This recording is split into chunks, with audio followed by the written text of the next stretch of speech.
Hello everyone, number system कर रहे हैं हम क्लास 9 के अंदर। आज अपन एक्सरसाइज 1.2 करेंगे। एक्सरसाइज 1.1 हम कंप्लीट कर चुके हैं और हम इसका इंट्रोडक्शन भी देख चुके हैं। अगर आपने इसके कॉन्सेप्ट्स नहीं सीखे हैं, नहीं समझे हैं कि रैशनल नंबर क्या होता है, रैशनल क्या होता है, प्लीज इंट्रोडक्शन वाली वीडियो देखिए, देन आप यहाँ पर आइए। चलिए पहला क्वेश्चन देखिएगा। अब पहले क्वेश्चन आपसे ट्रू और फॉल्स पूछा गया है और उसको जस्टिफाई भी करना है। ऐसे क्वेश्चंस को एग्जाम के अंदर आपसे एमसीक्यू बना के पूछे जा सकते हैं, ठीक है। तो इनका एक्सप्लेनेशन यहां से देखिएगा। तो पहला क्वेश्चन कह रहा है कि every irrational number is a real number. Irrational number है ना, इरेशनल नंबर क्या होते हैं मैंने आपको सिखाया, जिसको p अपॉन q की फॉर्म में रिप्रेजेंट नहीं किया जा सकता। अब अगर आपने रियल नंबर पढ़े हो, अगर बच्चे आपने रियल नंबर पढ़े हो, अगर आपने रियल नंबर पढ़े हो तो रियल नंबर में आपको बताया था कि दो टाइप के होते हैं। ये रैशनल भी होते हैं, जैसे 7/8 हो गया, ये रैशनल नंबर है। और फिर आपके इरेशनल भी होते हैं, ठीक है, जैसे √3 हो गया, ये इरेशनल नंबर है। तो सारे इरेशनल नंबर रियल नंबर होते हैं क्या? तो सारे इरेशनल नंबर रियल नंबर होते हैं, बिल्कुल सही बात। तो ये आपका स्टेटमेंट सही है, ये स्टेटमेंट आपका सही है, ठीक है ना। तो आपसे कैसे पूछेगा वो, एवरी, है ना, एमसीक्यू बना देगा। Every irrational number is a, पहला एमसीक्यू दे देगा इंटीजर, दूसरा दे देगा कंपोजिट नंबर, तीसरा देगा प्राइम नंबर, चौथा देगा रियल नंबर। तो ऐसे बनाएगा वो एमसीक्यू, ठीक है। उसके बाद every point on the number line is of the form √m। अब ये ध्यान रखना, क्या नंबर लाइन पे जितने भी पॉइंट होते हैं वो √m की फॉर्म में होते हैं, जहां पे m एक नेचुरल नंबर होता है। अब सुनना मेरे पास ध्यान से, इसको अच्छे से एक्सप्लेन करते हैं। देखो एक नंबर लाइन होती है, इस नंबर लाइन में अगर आप पॉजिटिव नंबर को भी रिप्रेजेंट कर सकते हो और नेगेटिव नंबर को भी रिप्रेजेंट कर सकते हो,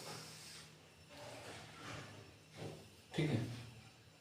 अब सुनना मेरी बात ध्यान से, ये कह रहा है कि किसी नंबर को √m की फॉर्म में रिप्रेजेंट कर सकते हैं। तो देखो या जैसे आपने ये रखना है ना, यहाँ पर √2 की वैल्यू 1.73 होती है, तो वो तो आ जाएगी, लेकिन रूट के अंदर कोई भी नेगेटिव वैल्यू आप रख नहीं सकते। जैसे यहाँ पर √3 है ना, तो ये नंबर पॉसिबल ही नहीं होगा आपका। इसको हम आयोटा की फॉर्म में लिखते हैं, वो 11th में पढ़ते हैं। लेकिन फिलहाल आप समझ लो कि रूट के अंदर आप किसी नेगेटिव नंबर को नहीं रख सकते यहाँ से, ठीक है ना। तो अगर नहीं रख पाओगे तो ये आपका √m नंबर नेगेटिव नंबर के लिए पॉसिबल नहीं है। तो यहाँ पर हम लिखेंगे कि no negative number can be represent in √m form, √m, ठीक है ना।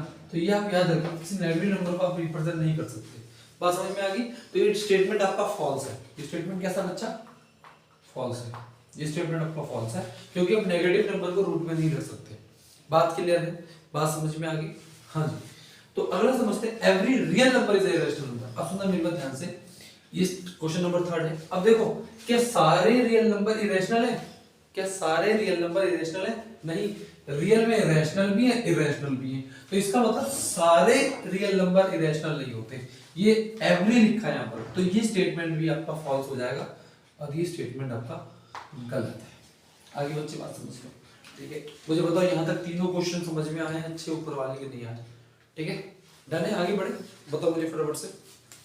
चलिए, तो ये आपको अच्छे से समझ में आ गई होंगी।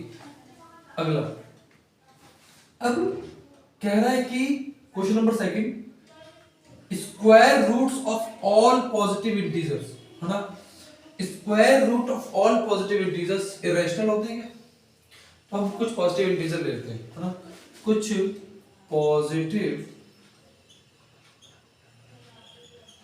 इंटीजर ले लेते हैं। जैसे 1 हो गया, 2 हो गया, 3 हो गया, 4 हो गया, 5 हो गया, 6 एंड सो ऑन। अब सुनना, कह रहा है कि इनका स्क्वायर रूट निकालूंगा तो क्या सारे इरेशनल होंगे? तो सुनो, जैसे √2 है तो ये तो इरेशनल होता है, ठीक है, ये तो इरेशनल होता है। ऐसा √3 की बात करें तो ये भी इरेशनल होगा, ठीक है ना। लेकिन अगर मैं √4 की बात करूं तो √4 आपका 2 आएगा। √4 आपका क्या आएगा बच्चे? 2 आएगा। तो √4 जो है ये 2 आ रहा है, तो ये तो बेटा रैशनल हो गया। और अगर ये रैशनल हो गया तो कह रहा है कि are the square root of all positive irrational, statement गलत है, फॉल्स है। हम क्या लिखेंगे? फॉल्स, ठीक है। If not given example of the square root of number that is rational,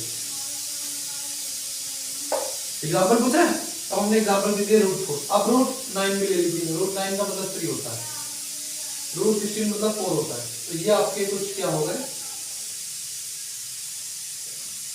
example. Clear है बच्चे, ये आपके क्या हो गए एग्जाम्पल्स हो गए, बात समझ में आ गई, थोड़ी सी डिस्टर्बेंस नहीं होगी, कोऑपरेट कीजिएगा। तो ये आपके हो गए, बात समझ में आ गई। तो याद रखिएगा स्क्वायर रूट सारे पॉजिटिव इंटीजर के इरेशनल नहीं होती है, रैशनल भी होते हैं, है ना। तो ये आपके रैशनल भी होते हैं एंड इरेशनल भी होते हैं। अब ध्यान सुनना, क्वेश्चन नंबर 3 नंबर लाइन वाला क्वेश्चन है, एक सेपरेट वीडियो मैं उसमें बना के आपकी प्लेलिस्ट में डाल दूंगा, जहां मैं आपको सारे नंबर को नंबर लाइन पे रिप्रेजेंट करना सिखा देता हूं। यहां हम इस क्वेश्चन को खत्म करते हैं, मतलब एक्सरसाइज को खत्म करते हैं, इसके बाद जस्ट मैं आपको नंबर्स वाली वीडियो जहां नंबर लाइन में नंबर्स को कैसे रिप्रेजेंट करते हैं, मैं 3-4 एग्जांपल्स भी लेकर के आपको समझा दूंगा, आपके एग्जाम में आप उसको एज करके आ जाएगा, ठीक है ना। थैंक यू सो मच बच्चों, मिलते हैं अगले वीडियो के अंदर जहां हम नंबर लाइन में रिप्रेजेंट करना सीखेंगे और देन 1.3 की तरफ चलेंगे। Thank you so much.